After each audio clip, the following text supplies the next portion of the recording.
दिला तिने जीवनाला आकार, तळप त्याहून हात आणि रखरख त्या रानात, राहिली समाजासाठी तू ग कष्टाच्या घामात.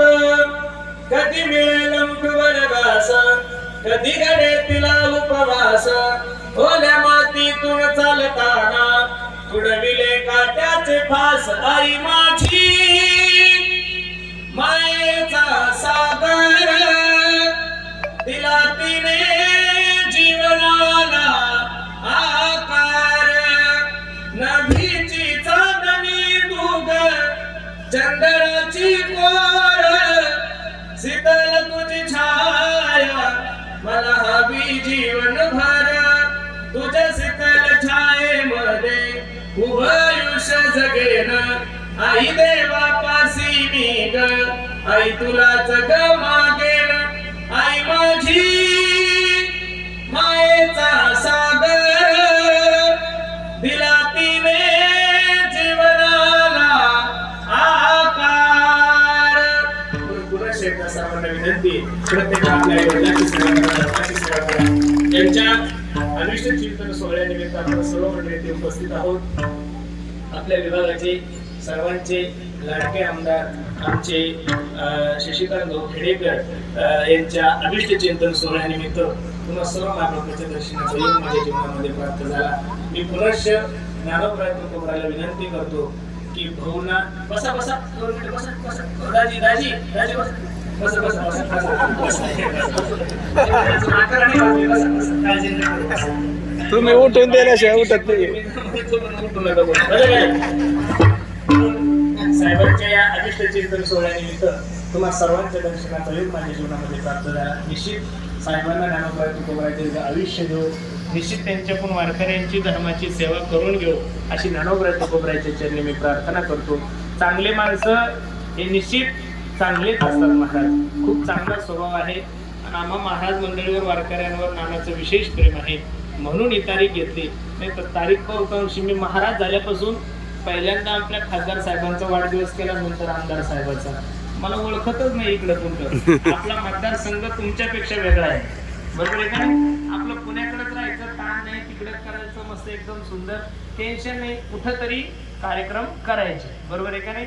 पण आता चोकोबरायचा उत्सव झाल्यापासून आताशी बुलढाणा जिल्ह्यातल्या लोकांना कळायला लागलं की पुरुषोत्तम महाराज कुठला आहे? बुलढाणा जिल्ह्याचा आहे. पुरुषोत्तम महाराज कोणत्या मतदारसंघातला आहे? सिंदखेडच्या मतदारसंघातला आहे. मुख्यमंत्री आले, बरेचसे लोक म्हणे महाराज तुमची काही तयारी आहे का? म्हणलं मला काय तयारी करायची महाराज, अजिबात नाही. काय तयारी करायची कशाची? ज्यांच्या तयाऱ्या चालू होती किती टेन्शन मध्ये तुम्हाला काय सांगावं, अवघड आहे. जे सत्तेत ती बी ताणात आहे आणि जे सत्तेत नाही ते त्याच्यापेक्षा ताणात आहे. ज्याची सत्ता आहे त्याला वाटतं कधी जाईल काही सांगता येत नाही. आणि राजकारणात एवढे भूकंप व्हायला लागले बाबा. अजून तर आता अधिवेशन होऊ द्या, एकदा लोकसभा होऊ द्या, कोण कोण परत येतं, कोण कोण काय होतं, अवघड समस्या आहे. कधी काय होईल काही सांगता येत नाही. आणि तुका म्हणे आम्ही राजे त्रैलोक्याचे. आणि देवाच्या मनात असल्यानंतर मग तिथं आपण तरी काय करू शकतो, बरोबर आहे का नाही? सगळ्यांनीच राजकारण करावं. तुम्हाला का असं वाटू नये एखादा धोत्रावाला कीर्तनकार आमदार व्हावं? गुरुजी पाहिजेत का नाही? काल आम्ही मुख्यमंत्र्यांना भेटलो, एका कामासंबंधाने भेटलो.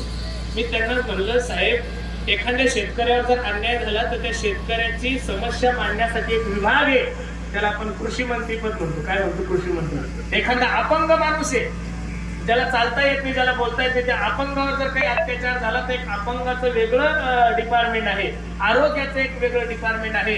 अरे एखादा वारकरी संकटात आला, एखादा गायक संकटात आला, एखादा कीर्तनकार संकटात आला, एखादा महाराज संकटात आला. आज इंद्रायणीचा एवढा मोठा प्रश्न आहे की कार्तिक वारीला वारकऱ्यांना स्नान करायला सुद्धा पाणी चांगलं नव्हतं. चंद्रभागेचा प्रश्न, अनेक प्रश्न वारकरी संप्रदायाचे. मग हे संप्रदायाचे प्रश्न नेमके मांडायचे कोणासमोर हा मी त्यांना प्रश्न केला. एखादा माळकरी असेल, आमच्या व्यक्ती असेल, तर आम्ही त्याच्याजवळ जाऊन रडू शकतो. अहो बघा ना, इथं महाराज लोकांचा खूप मोठा प्रॉब्लेम आहे.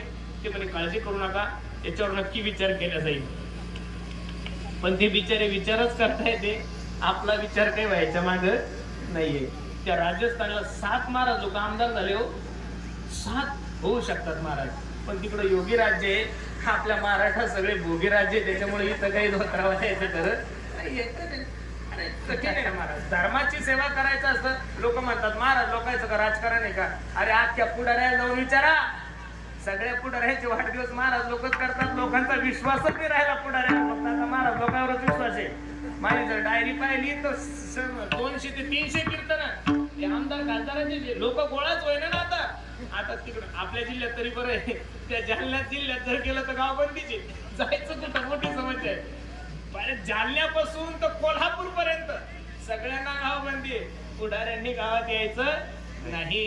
आता मुद्दा येतो तो सरकारच्या हातात आहे, कोर्टाच्या हातात आहे, त्यांचा विषय, आपला काही विषय नाहीये. म्हणून सर्वांना विनंती आहे, प्रत्येकाने देशाविषयी धर्माविषयी स्वाभिमान बाळगा. आणि पुन्हा एकदा या धर्म मंडपातून या धर्माच्या व्यासपीठावर सर्वांना आवाहन करतो, 22 मे ते 29 मे या कालावधीमध्ये संत चोखोबाराच्या पुण्यतिथीचा महोत्सव आपल्या इसरो मंगरुळ या ठिकाणी भव्य दिव्य स्वरूपाचा होणार आहे. जेवढा मागच्या वर्षी झाला तेवढाच होणार आहे, त्याच्यात काही कमी जास्त होणार नाही. मागच्या वर्षी सीएम आले होते, आता एखादा दुसरा आपण काही ताण नाहीये. आणलं पाहिजे ना महाराज. आपल्या जिल्ह्याचं वैभव आहे ना ते संत चोखोबारायचं मंदिर. संत चोखोबारायचा जो कार्यक्रम आहे आपला सप्त्याचा 7.5 करोड लोकांनी पाहिला. तो किती लोकांनी पाहिला? 7.5 करोड. 7.5 करोड म्हणजे महाराष्ट्रात 13 कोटी लोकसंख्या आहे. किती कोटी लोकसंख्या आहे? आतापर्यंत लोक म्हणतात आम्ही भरपूर सप्ते पाहिले, पण तसा सप्ताह पाहिला 50,000 लोकांना आमरस होता महाराज. तुम्ही आमरस दिवसभर खाऊन काही 5-5 किलो संगण्याला बांधून तरी आमरस शिल्लक होता. संतांचे भगवंतांचे उत्सव आपण थाटामाटात केले पाहिजे. या वर्षी सर्वांना निवेदन आहे, प्रत्येकाने तो सप्त्यासाठी या.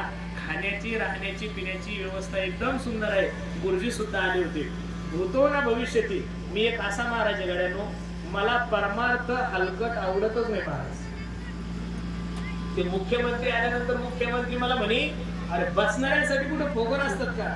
म्हणलं साहेब हा कार्यक्रम गरीब महाराजाचा नाहीये, ज्ञानोबराय तुकोबरायच्या लेकराचा आहे. राजाची मानता काय भीक मागे. अरे ज्ञानोबराय तुकोबरायचे लेकर आहे आपण, संत चोखोबरायचे लेकर आहोत. निश्चित याही वर्षी प्रत्येकाने त्या कार्यक्रमाला या अशी विनंती करतो. आज कार्यक्रमासाठी उपस्थित आपल्याला सर्वांना आशीर्वाद देण्यासाठी आपल्या भागाचं वैभव एक श्रेष्ठ आमच्या सर्व संप्रदायाचं वैभव असणारे आमचे गुरुजी कार्यक्रमासाठी उपस्थित आहेत.